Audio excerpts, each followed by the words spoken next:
So first, I'm just going to start with what's wrong. So on the left here, you can basically see projected changes in surface temperature, i.e. climate change, and basically due to greenhouse gases that we're emitting. And since 75% of, let's say, all global greenhouse gases come from burning fossil fuels, there's an urgent need to increasingly develop renewable energy and thus electrify our societies, so heating, industry, transport. But that electricity needs to be transported from where it's generated to where basically the load is, where the demand is. Um, but on the right here, you can see there's also another major issue is that in many countries, firstly, they're just not everyone has access to electricity. So particularly in sub-Saharan Africa, which is a massive problem for socioeconomic development. And so, with the growth of renewables and electrification, how do you get large amounts of electricity from point A to point B? That's transmission grids. So, transmission grids are basically the backbone of our electricity systems, and they transport electricity large distances at high voltages to reduce losses, basically. Um, and so basically, in order for the energy transition to even have a chance, our grids need to grow and develop, which, as you can see from the IEA, projected growth is double, triple. But in order to effectively plan and invest in the grids, we need data. And the main issue at the moment is that data of the grids is often outdated, incomplete, or closed, private. And so, in order to effectively plan for the energy transition, this transmission grid data, as well as power plant data, is needed. And so, the transmission grid data is basically used by governments, utilities, developers, researchers for planning, energy system modeling, electrification studies, also disaster and emergency responses, and to guide investment decisions. So why is there value to having open grid data, and in our case, OpenStreetMap grid data? So there's value from having grid data being open as it's usable by everyone, and in certain countries, it's also the only up-to-date public data of the grids. Um, but also it can complement and cross-validate official sources, so system operators' data, and in some cases actually be better. But there's also value from, let's say, having all of this data in one platform, for example, transmission grids cross countries as interconnectors. And so having all of this on one platform just makes it much easier for different, for example, system operators in countries to know their neighbors' grid. But also within the country, you have many large countries generally who have different operators who might not necessarily have all the data from their neighbors, let's say. Um, so who am I talking about exactly? So it ranges really from many international organizations such as the IEA, IRENA, World Bank. Other purposes linked to, as I said, disaster relief, so Red Cross, Médecins Sans Frontières, etc. To private corporations who have this data and build software out of it, as well as academics, researchers, universities using it for different studies, energy system modeling, for example, using it for PIPESA. So there clearly is value to this data as it's being used by many of these organizations. But so the quality really varies. So let's say users around the world have been mapping power grids for maybe 15 years, more or less. But this mapping is generally done, let's say, by a few individuals or a community at certain points in time. So it's not always updated. Some countries might be really well mapped, others not so much. And so, yeah, so basically, as you can see on the screen here, this is North Vietnam. Some of those lines aren't finished. So this data quality really varies, which means that there's still a lot to do. Which is why we created the MapYourGrid initiative. So basically, our goal is to make OpenStreetMap grid data the standard of Open Grid data, and in terms of coverage, but also in terms of quality. We want it to be high quality, and this includes lines, substations, power plants, but also more technical data such as voltages, circuits, which are all tags in OpenStreetMap. And so here you can see our founding members as well as some new partners. Um, and yeah, so the 70 to so we basically estimate that between 75 percent of the transmission grid in real life is mapped already in OpenStreetMap. This varies between country, but the goal is to get to that 98% to really have almost every single country, well, every country at a really high level. A few numbers first is so we've got 49 mappers using our hashtag, hashtag MapYourGrid. As our team, we've added 220,000 towers around the world, mostly in developing countries, but basically in every single continent. Many kilometers of power lines added, but also we've got almost 50,000 towers added by people in the community who've maybe seen our videos or something who are using our hashtag. So that's really good. But how do you want to reach this goal, and what do we do exactly? So we develop tools and also utilize existing tools. So, for example, on the left, we've got an interactive world map, which you can basically click on a country and that will load the entire power grid of said country. But it also has tools inside which are pre-existing, but we just integrated it. So, for example, on the right, you've got Osmose, which is a quality assurance tool, which is used for basically anything OpenStreetMap related, but we've used it for power mapping, basically. And we've also have, for example, a plugin which we've done for voltage estimator. So this really varies in terms of what we've developed. But then there's also the strategy side. So we've gained a lot of experience in the last 9, 10 months, but we have people been mapping for years. And so we developed strategies on how to map fast, effectively.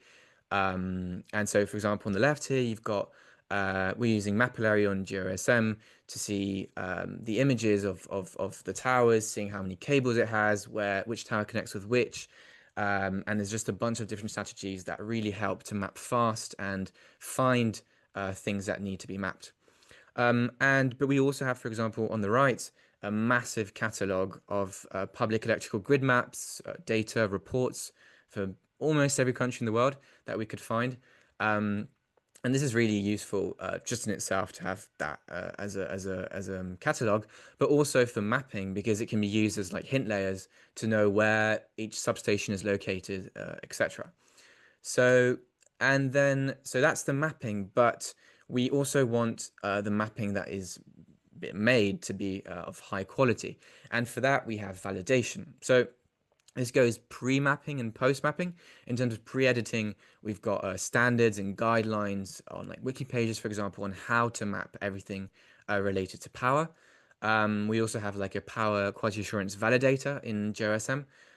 So before uploading, you might have some issues there. Um, we also potentially can review edits thanks to the hashtag if you use the hashtag and help the community fix issues that they can't fix themselves.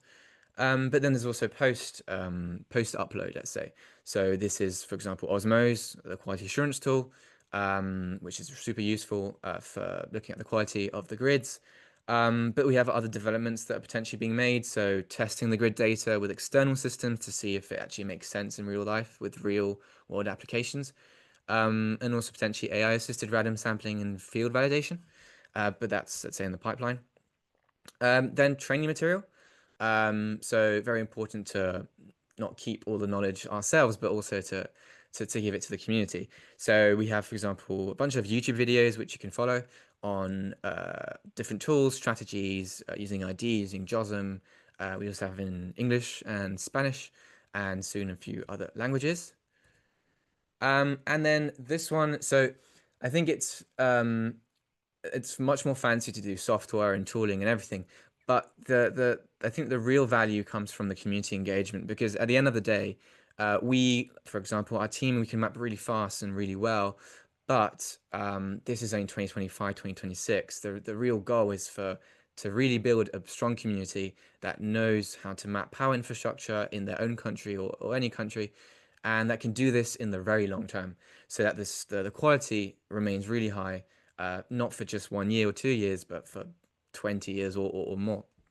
And so to do this, for example, we've had training workshops with, for example, a community in Myanmar, We're in contact with different strong mappers, but also different OSM communities and groups, and hopefully you.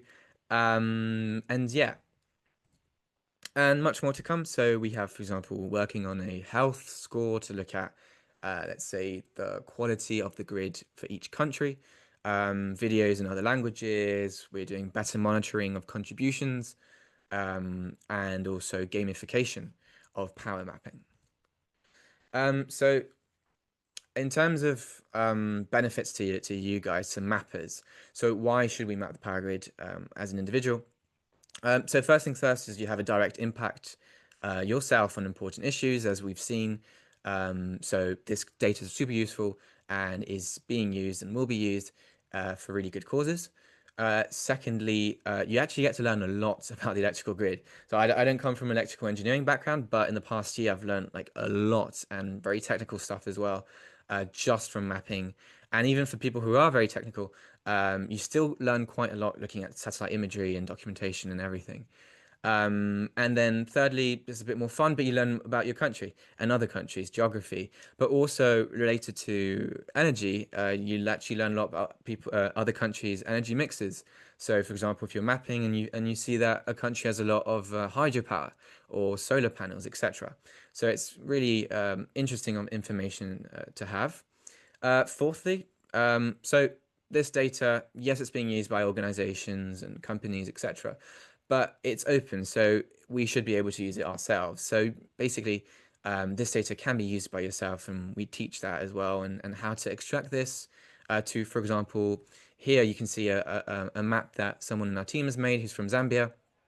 Um, and yeah, so here you just extracted the power lines, the grid from Zambia, and had a population density map and managed to create this. So this data can be used by yourselves quite easily for different purposes and projects.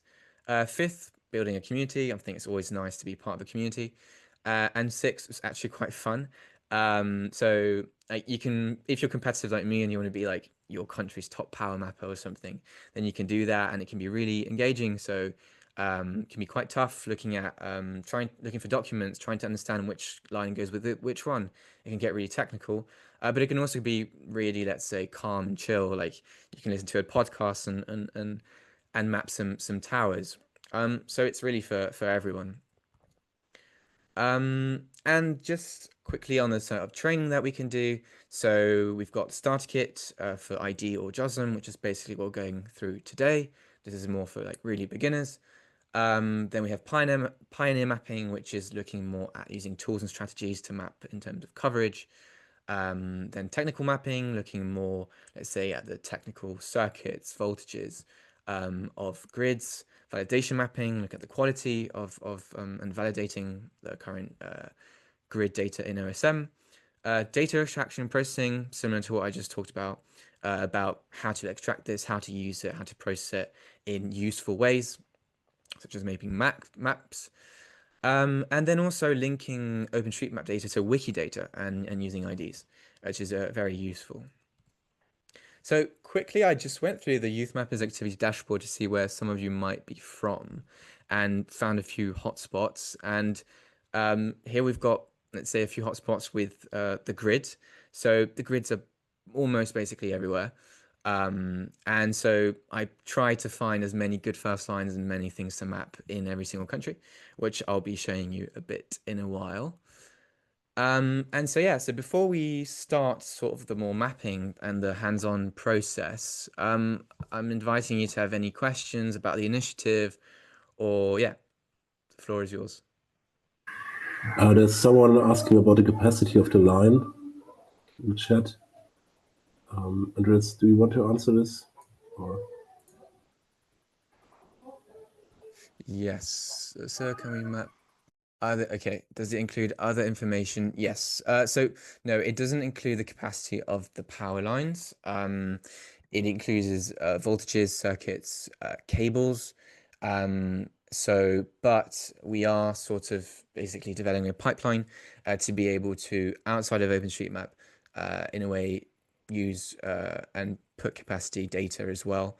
Because, for example, for energy system modeling, this is type of data that you would need. And for length, so technically on the editor, the length isn't on the line itself, but you can actually look at the length using the JOSM editor or one of our contributions monitoring. We actually can calculate length, for example, and even in our health score, one of the let's say, yeah, one of the health scores that we're doing is looking at comparing the coverage of official data in terms of length and the OSM data. This is really useful to see if, for example, there's a lot of lines missing in OSM or not. And so yeah, so that's one of the things with length. Can we map any power grid? Yes, you can map as long as it exists. Yes. Um, okay. We have more time for questions later as well. So I'm just gonna start off quickly though. Oh, yes. By because I don't think everyone necessarily has, because I might be using words as a substation, which people won't necessarily understand. And I think it's really useful and to understand how our electric system works. And this will help you a lot with mapping as well. So just quickly here, there are kind of, let's say, four sections to this. So first, A is power plant. So this is where the electricity is generated. This can be hydropower, solar panels, wind farms, coal, gas. So this is generated in a certain area and it needs to be transported. And that is basically using, let's say, power lines, but at a high voltage, which is why we use transformers to reduce or increase the voltage in order to be able to transport as much power as possible for large distances with reducing losses. And so then you have the second section, let's say, which is the actual, let's say, grid, the power lines and the towers, which here is like number C, for example. And this will be, most likely at a very high voltage or high voltage. And then this goes into a substation, which is similar to step B. Basically, it's a transformer. So basically, at the end of a line, you will have a substation where the voltage will be reduced. And then here you can see in this case, you can see two other towers, but who are smaller and who are at a lower voltage. Which then go into a distribution substation. So we can kind of classify our entire grid with transmission on one side and distribution. And here distribution then will go at very low voltages and go into, for example, homes. But this is an oversimplification, and we can go just quickly onto this, which looks a bit scary, but actually, if you decompose it, it's the same thing. If you look at the top, you've got different plants, which is basically the same as power plants. So that's the generation, coal plant, nuclear, hydro, big solar farms, and big wind farms, which then you can see the two little circles that those represent basically like substations, which then goes into extra high voltage and high voltage. So that's the transmission system itself. What you will see though here is that some of the transmission lines are connected directly with large centers of demand. So, for example, large industrial factories, so a large cement plant, for example, which themselves have their own substation and are connected to transmission grid. However, most of the transmission grid then goes into a distribution substation, and then that is, let's say, the beginning of the distribution grid at a lower voltage. So this thing basically goes to your residential areas, homes, customers, industrial customers, etc. What you find is interesting is also at the bottom right, you have solar farm and wind farm again. This is basically smaller, so distributed generation. So maybe you have a solar panel on your roof and it's connected to the grid, and it would be connected to the distribution grid. So yeah, that's just a little clarification. So I think this should give you more or less an overview of what we mean by the grid, the different aspects of it, generation, substation, towers, lines, etc. So now we can start mapping. If you map for this webinar, we've created a hashtag #YouthPower, but you can also use our hashtag MapYourGrid. And we have our own website if you are interested, as well as a Discord channel and a YouTube channel. So now I'm going to start the starter kit tutorial, which how do you do this?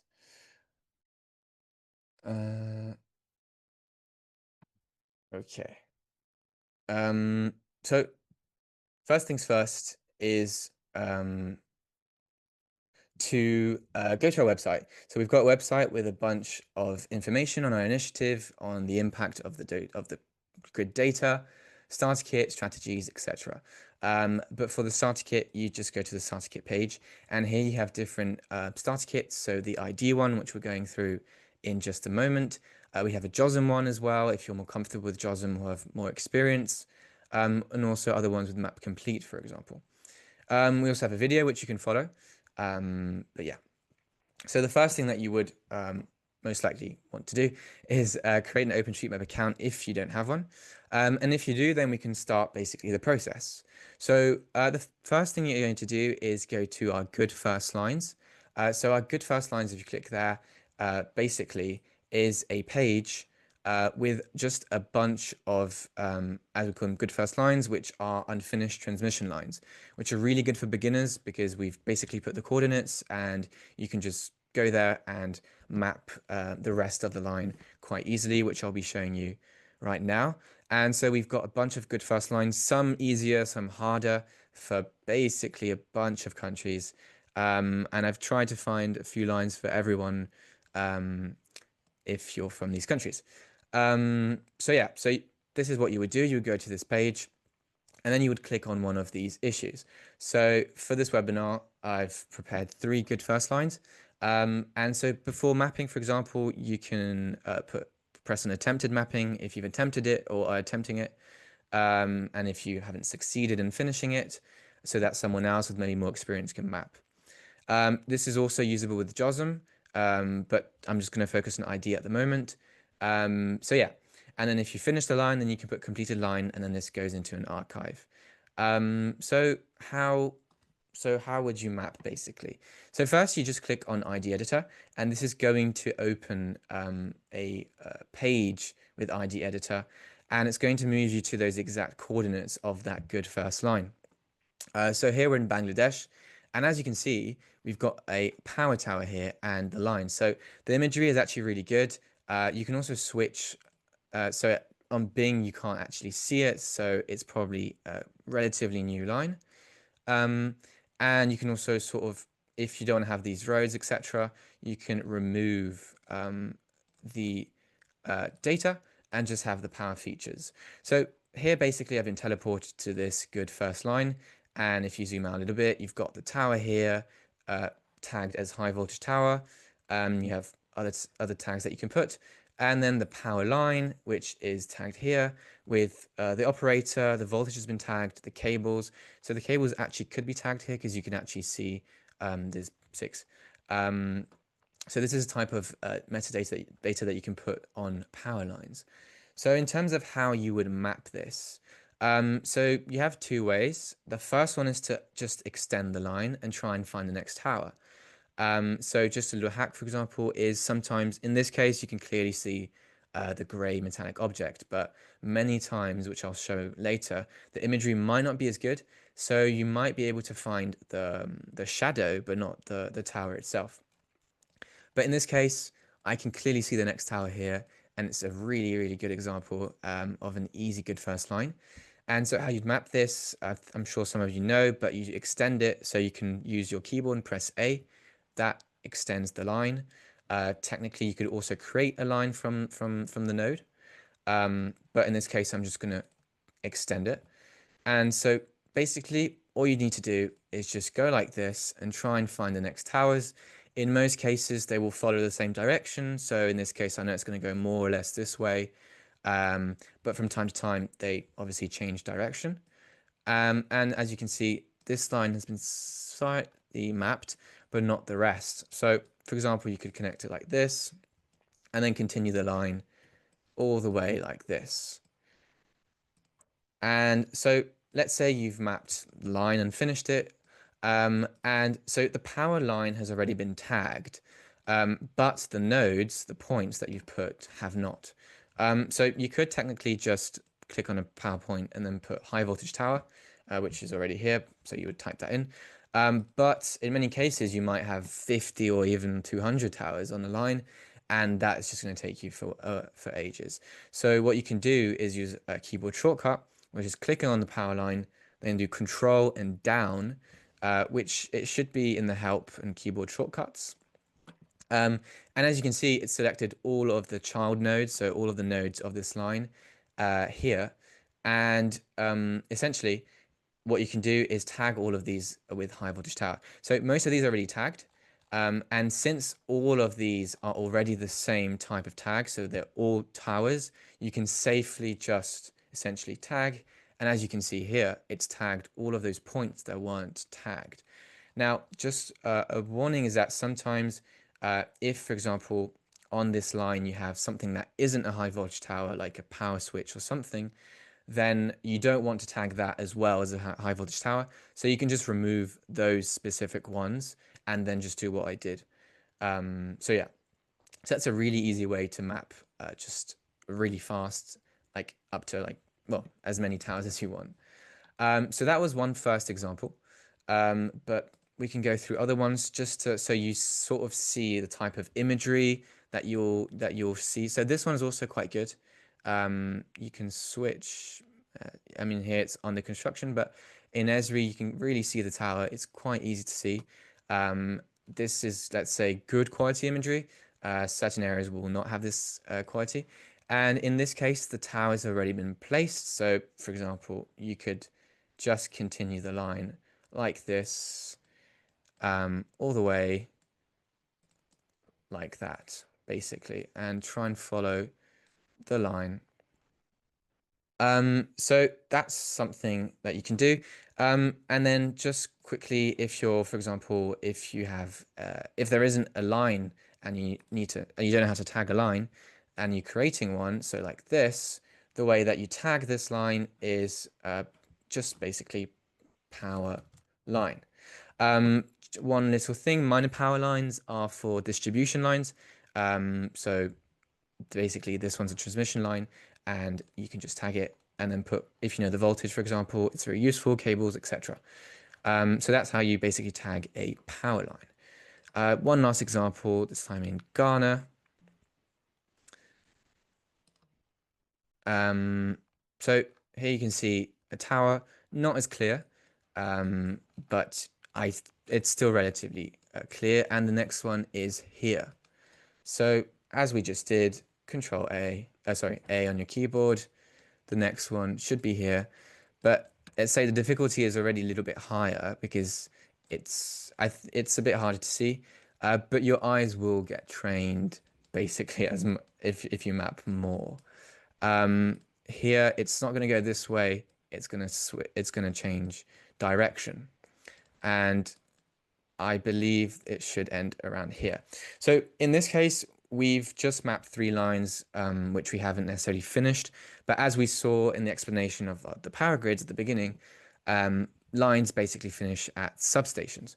So just for the webinar, I'm going to show you, for example, if you get to a substation, what do you do? So basically, so here I'm back in Bangladesh, and let's say you finish your good first line and you've arrived at the substation. So this is more or less what a substation looks like. Here it's a little bit clearer, and yeah, so that's what you'll get to normally. So let's say there are 2 ways to do this. If, let's say for beginners especially, or if the quality of the satellite imagery isn't very good, what you would do is extend it, and you could just place a node, and then this node you could basically map as a power portal or an anchor portal according to ID. And that's how you could basically connect the transmission line inside of the substation.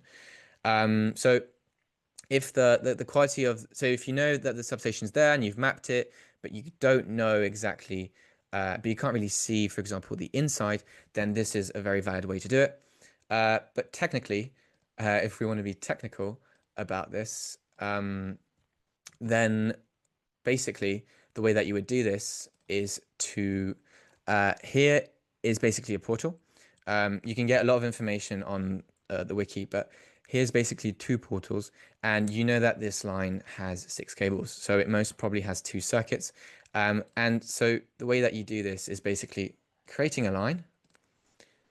No, sorry. First, you create the power portal as a line instead of as a node, like this, and you try and get inside. It's well, a bit bad, but and then here you tag this line as an anchor portal, and then basically, since there are two, one here and one here, it's not very easy to see, but the way that you do this is Control A, like that, and then here this little dot is technically well, it's easier to tag on JOSM, but on ID you can also add a tag power equals insulator because it's an insulator, and you'll see it's a power feature. And then you basically do the same thing with this basically portal here, and you tag this again as power equals insulator, and this is let's say more technical, so not necessarily for beginners, especially if the satellite imagery isn't very good, but this can actually be really useful information for more technical mappers, because it tells you that there are actually 2 circuits, which I can go into at the end of the video if you want, of the presentation. But yeah, so that's how to connect to a substation. But let's say that you've mapped and you've actually found a brand new substation that hasn't been mapped. And how do you map that? So let's go to Nepal, and I believe Esri, yeah, as you can see, so this is an unfinished transmission line, which could also be a good first line. And this should connect somewhere around here. And as you can see, this substation hasn't been mapped. So you can also look at the other types of data. So this is quite a new substation, and it's been mapped before as farmland, but technically this should be updated. But yeah, so how do you map this? Basically, you create an area and a delimitation around the substation like this, just like that. I'll zoom in a little bit. Try and be as precise as possible, but it's not the end of the world. If you do it a bit quickly, like I'm doing, more or less like that, let's just say. So you've basically mapped the area, but now you need to tag it. So the tag is basically substation, like that. If you know the name, it's quite useful information to have as well. The type, so it's mostly transmission, distribution, industrial generation. So in this case, I know it's a big substation and it links between transmission lines. So it's actually a transmission substation. You can put the operator, you can put the voltage if you know it. So that's basically how to map a substation. Another thing I'd like to say is that here you can see kind of a mess. And if you're not experienced, you kind of, I think there's a line here. Yeah, there is a line here. And it's kind of hard to see which one might go with which one. So what you can do is just simply Control C, copy the tower. And if you're uncomfortable with mapping lines, you can literally just map the towers. And that's absolutely fine as well, because then someone maybe with more experience can then realize, oh, actually this one goes with this one and that line, and then map it. So yeah, so basically don't be afraid to map. So that was how to map. And so just one thing on different types of substations, as we just saw, this one's a transmission one, but you might have the industrial ones. So basically here in, I've got, I think it's a cement factory, yeah. And so since it requires a lot of power, it most likely has its own transmission substation, or basically industrial substation, which technically here should probably be a multi-polygon, but you can see a substation not very well, but here, and then this part as well. And if you look at the tag, then it should be, yeah, type industrial. So that's one type. Another type that you might run into is distribution ones, which are much smaller. So this one, for example, kind of hard to see, but here is basically a distribution substation. So some substations which are distribution will be linked to the transmission grid, and that's kind of like the substation that links, let's say, the two types of grid. And other distribution substations will just be distribution between different distribution substations, basically. And these will be quite small, but quite useful to map as well, even though it's not the transmission. But they might be harder to see since they're smaller. So yeah, so this one, yeah, regional distribution, as you can see here on type. So those were different types of substations.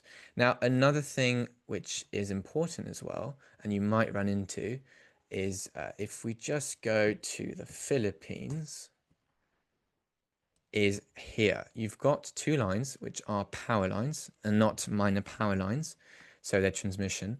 However, the nodes, the towers, are tagged as power poles because they actually are poles. If you can go on to the basically this page, which is well, the Power Networks page, the wiki for OSM has basically information on everything. If you have a question on, oh, is this a power tower, is this a pole, etc. So power poles can basically hold transmission lines, especially if they're close around cities, because in a city you might not have the space for a massive tower. So they basically make poles. So you might run into this, having poles with transmission lines. So the way that you would tag it is the same thing, except that you would basically just, instead of high voltage tower, it's power pole. And so another thing that I'd like to show, which is more kind of like a tool which you can use, is here is a substation. And here you've got two lines which connect to this one, but there's only one line here, and there's actually a power pole here, which is kind of bigger. Something that I've managed to find, something that you're allowed to use is mapillary imagery. And I found an example where it's really useful, and this can also sort of show you what I mean by power poles and power towers. But so I found this location in mapillary, and if you look at, sometimes you might have the imagery here. Basically, on this pole here on the right is basically this side of the road, so this power pole here. And on the left, this line here is the one on the left side. And as you can see, these two lines connect with this power pole here, which has cables going to the left here, and then cables that are attached to, let's say, this one here on the right. And then you can see that on the right side of the pole, you've got 1, 2, 3, 4, 5, 6, which adds up because you've got 3 incoming from the left and 3 incoming from, let's say, the bottom or the right. And then that connects to this power here, this pole here, with the 6 lines. So what we can basically see here is that this one here connects with this pole, which we saw, which had the 6 lines, which we can tag power pole. And so this is also a good example of showing that lines don't necessarily just follow a direct route. You might have lines connecting with other lines, as we just with other towers, sorry. So also don't be afraid if you see that, because it's not necessarily a mistake, but sometimes it can be. And so here, for example, you would have 2 lines connecting with the same pole. And some a bit more technical, but some interesting information that you can put is that on here, you have 3 cables. On this line, you've got 3 cables. But on the line that's going to come out from this one, if you extend it, why can I not extend it? If you extend this one and connect it, this one, as you can see, has already been mapped, but it has 6 cables. So this is a type of actually more technical data, which is actually really useful, and which you can sometimes use mapillary to help you with. So yeah, so that was an example to show you what poles looks like, how different towers can have different lines going into the same node. Yeah. So then I've gone through quite a few examples of different power infrastructure, but let's say you don't want to rely on these good first lines, or your country, there aren't any good first lines for your country, and you want to find these using the ID editor or even JOSM. The way that you do this is go into our website, and we've got a Map It page, which basically has this interactive world map, which I was talking about, which is mostly made for JOSM, but it's also compatible with ID editor. The tools and hints are. And so the main tool that we can use here is Osmo's issues. And here you've got different issue types. So for example, if there's a power tower that's on its own, that's one of the issues that you can get. A very useful one, which we use, is unfinished power transmission lines, because this means that it needs to be finished and you can extend it. But there are many other more technical ones. For example, if there's a line which has two lines which have different voltages connecting with each other, then that might be an issue, which it can detect. So here, what you would do, for example, is you can click on a country, and that basically is going to, well, first, for example, if we go Cameroon, it's going to go up here and it's going to create a URL, which you can copy. And then this, thanks to the custom map data here, here, custom map data, you can actually put and paste the URL. And as you can see, all these pink dots are all of the Osmose issues for type class 2, so the unfinished ones for Cameroon. So here, basically, then what you could, for example, do is go manually on ID editor. It's not as fast, but you can manually go through each one and try and see if you can finish a line. So for example, if you zoom into this one, as you can see, this one is an unfinished transmission line. The tower isn't as clear, but it's a little gray here. Maybe with Bing, yeah, with Bing you can see it a little bit better. But so, for example, here what you could do is, as we did at the beginning, try and find the next one, which is here, like that.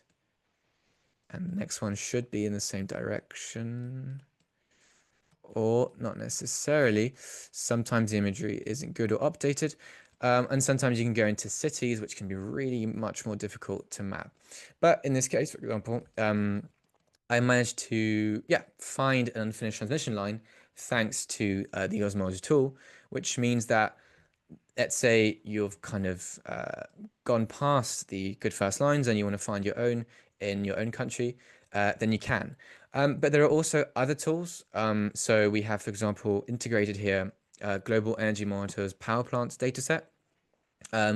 This one will actually download onto your device a GeoJSON. But basically, for example, if you can also, another thing I forgot to mention is that you can also use this for regions, specifically for big countries. It's very useful. So for the Global Energy Monitor, for example, if we go to India, this should download onto your device after a few seconds a GeoJSON, which then you can also use map data and basically go like that. And those are basically all of the power plants which are in the Global Energy Monitor's power plant database for that country or region country that you clicked on. So, for example, you can go through all these ones and check if they've been mapped in OSM. And you can also sometimes look at the data that it has. So sometimes people map a solar power, but they might not say which type of technology it is, so thermal or photovoltaic. So you can also do that for quality issues. So if we zoom into this one, or not, wait, which, I think this one wasn't mapped. Yeah. So here, for example, this one, as you can see, the custom map data gives me all the information which GEM has, Global Energy Monitor has, the capacity, the name, the start year, operation, state, if it's operating or not, the technology, etc. And so you can find power plants like this which haven't been mapped. This one basically hasn't been mapped. And so let's say you do this, and how do you map power plants? Similar to substations, you basically create an area and you just sort of do the delimitation of the solar power plant or whatever power plant you're mapping. I'm just doing it a bit quickly, like that. Okay, so you've created the area, and now basically I already have it here, but you would basically do solar power plant or whatever you're mapping, so hydro, etc. Solar power plant. And here you can have all that information, name, operator, generation method. This is photovoltaic. The power output, the capacity. Oh, so for the question of the person at the beginning, we don't have capacity for lines because that varies, but we do have capacities for power plants, as well as start dates, etc. So if you have the information, you can add it. So yeah, so that was basically how to use Global Energy Monitor as a tool for the dataset, and also how to map power plants in OpenStreetMap using ID. Um, yeah, so basically that was the tutorial for ID. Um, Other trainings that we basically give is Pioneer, which go through different strategies. Um, and yeah, so this is about coverage, technical, etc. I am going to go quickly. I see we don't have that much time, but through the JOSM starter kit, just to show you that. Let's say you've started mapping and you really enjoy it, but you want to be maybe a bit more efficient, a bit faster, and you want to be able to use different tools and strategies that we've built. So for JOSM, we have a starter kit which goes through, and a video which goes through all of the instructions to get set using presets, using the remote control, etc. And even using our map CSS. And but then this section is quite similar. So using the good first line, you can also basically go to that page. And similar here is using JOSM. And you can click there, which basically teleports you to that location, but it won't download all of the power data for that country, which is why we have the map it page, which basically, if you use here, transmission overpass query, if you click on any country, so here's default, so anything above 50 kV, kilovolts, but you can also look at distribution, and you can click on your country or any country, and this is basically going to then connect with JOSM using the remote control. And here I've already done that, but you might have to wait 30 seconds, 1 minute, 1 minute 30. Another thing is you can also use regions. So certain massive countries such as the US won't load just because there's just so much data, which is why we divided it into regions so it actually will work. And so here, for example, I've pressed on Bangladesh on this map, waited, I think, 40 seconds. And then here you've got a layer, and also the imagery is already loaded for you of all of the power grid data, which is an OpenStreetMap for Bangladesh. And so here you can see it's really more powerful to be mapping with JOSM just because you can actually see all of the grid. So it's really stupid, like simple strategies where this line clearly there's something wrong. It's not finished. The tower here, unfortunately, you can't see the next one. So that's probably because of the imagery. Yeah, definitely. And then many other things. You can, for example, filter for substations, doing power equals substation. And this is really good because then you can use things such as plugins and the to-do list, and you can go through every single substation really fast and look if there are any power lines which are new, which are going out from the substation. Because as we said, power lines go through in and out substations. So yeah, so we have tutorials for this. We can provide training for this. And we also have weekly on Wednesday, or bi-weekly on Wednesdays mapping sessions for anyone who has questions. We have a Discord channel for JOSM. And yeah, so there's just a bunch of different stuff that you can do, both in ID and editor and JOSM. But yeah, I think I'll leave a few minutes for questions. And I'll stop sharing my screen for now. Sorry. Fantastic work setting up all the tooling and workflows. Really great job. Definitely great webinar, learned a lot. But I was just wondering, you said you had bi-weekly sessions on the Wednesdays, are those listed on OSM Cal? Where can we find those? So we have recently put it on OSM Cal, the calendar, but it's also on our website. So I don't know if you have the link to the website. I'll just paste it in. But basically on our website, on the Map It page, the one with that interactive map, if you scroll down to the bottom, you basically have a calendar.